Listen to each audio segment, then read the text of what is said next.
Bagaimana ya jika kita sedang jalan-jalan di hutan, kita bertemu dengan satu portal aneh. Rupanya itu portal menuju jalur rempah. Nah, apakah teman-teman mau kembali kepada masa jalur rempah untuk menelusuri? Itu pilihan yang bagus. Mari kita sama-sama mengenal jalur rempah.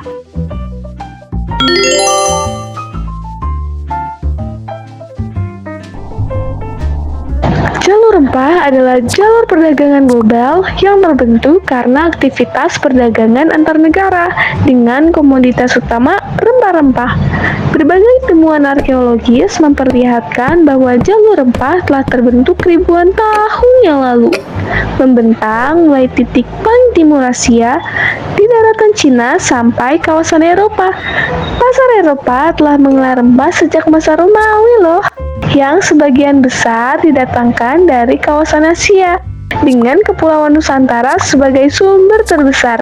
Begitu pentingnya ya Kepulauan Nusantara sebagai penghasil rempah-rempah, sehingga pada abad ke-16 para pedagang Eropa mengunjungi langsung loh kawasan ini dengan resiko yang dihadapi. Kepulauan Nusantara merupakan kawasan paling diincar karena menghasilkan rempah beraneka ragam yang sangat dibutuhkan di pasaran Eropa. Lada sebagian besar dihasilkan oleh Pulau Sumatera, sementara cengkih dan pala banyak dihasilkan di Kepulauan Maluku dan sekitar.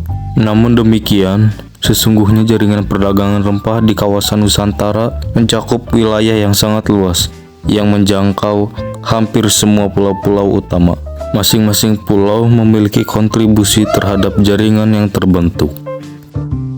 Secara umum, seluruh wilayah Kepulauan Indonesia dalam periode Koruniaga abad ke-15 sampai 17 tidak hanya menghasilkan komoditi rempah-rempah, tetapi juga komoditi lainnya seperti beras dan kayu manis dari Jawa, timah dan emas dari Sumatera, dan kayu cendana dari Timor.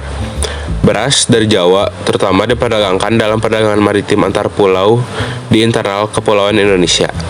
Kayu manis, meskipun merupakan salah satu komoditi yang paling diminati dalam perdagangan internasional, namun daerah produksi utamanya adalah di Sri Lanka.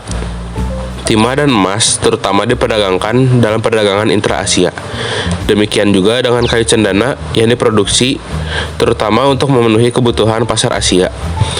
Dengan demikian, komoditi unggulan yang diproduksi Kepulauan Indonesia dan diperdagangkan untuk memenuhi kebutuhan pasar Asia dan Eropa adalah rempah-rempah. Karena permintaan terhadap rempah-rempah terutama datang dari pasaran Eropa dan wilayah-wilayah di Asia yang jauh dari Indonesia, menyebabkan harga rempah-rempah menjadi tinggi. Karena itulah rempah-rempah menjadi komoditi yang paling banyak dicari oleh bangsa-bangsa asing yang datang ke Indonesia. Jalur rempah sekarang makin global, bisa pakai e-commerce, lebih ramah lingkungan, dan punya banyak produk baru. Selain buat masak, rempah juga bisa dijadiin obat, kosmetik, dan berbagai makanan sehat. Wisata rempah juga naik daun. Petani rempah makin maju karena adanya komunitas dan teknologi yang lebih memadai. Jalur rempah bukan cuma sejarah, tapi juga bisnis masa depan. Salah satu tujuan dari menghidupkan kembali jalur rempah adalah untuk memberikan pengingat kepada generasi muda tentang peran sentral jalur rempah dalam membentuk identitas bangsa, negara, dan peradaban Indonesia. Upaya ini tidak dimaksudkan untuk terperangkap dalam romantisme sejarah semata, melainkan sebagai usaha untuk merevitalisasi nilai-nilai budaya, rempah, serta memahaminya dengan sumber daya yang dapat dimanfaatkan pada zaman ini dan masa depan.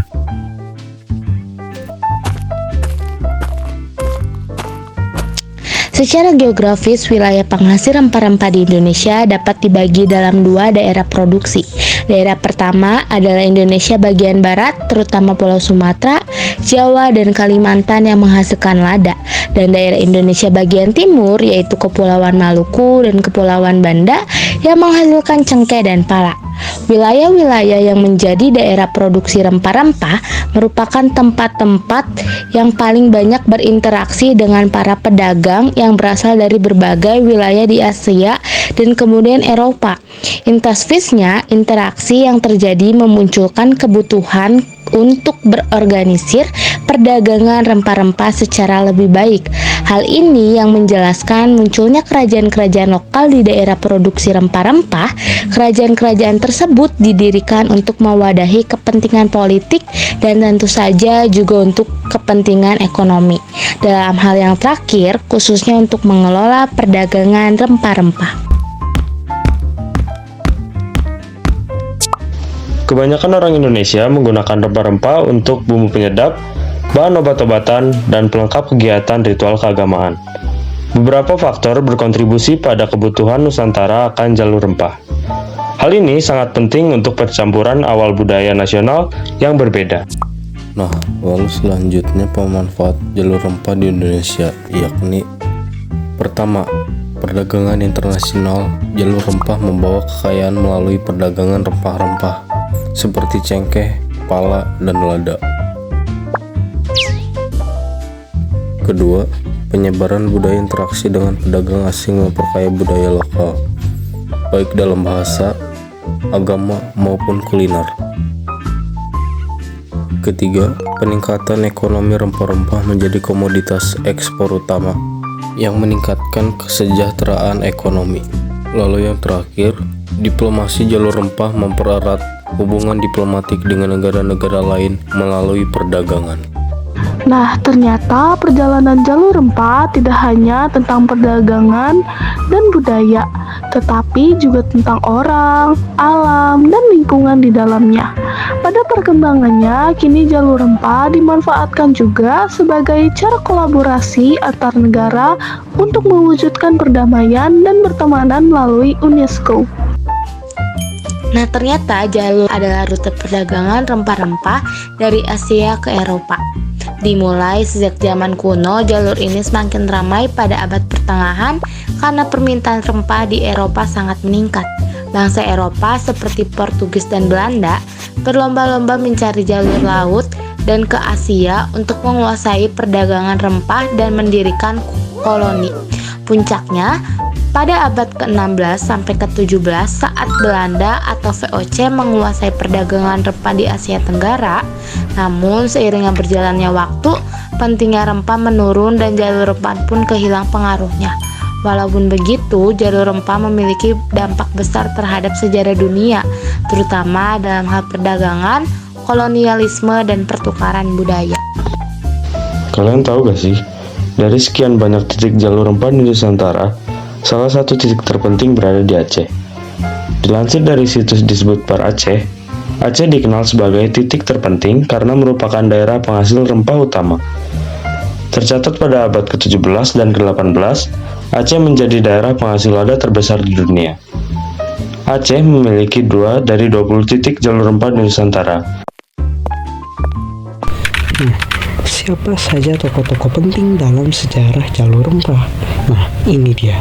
Yang pertama ada Christopher Columbus yang mencari jalan ke Asia, malah nemu Amerika.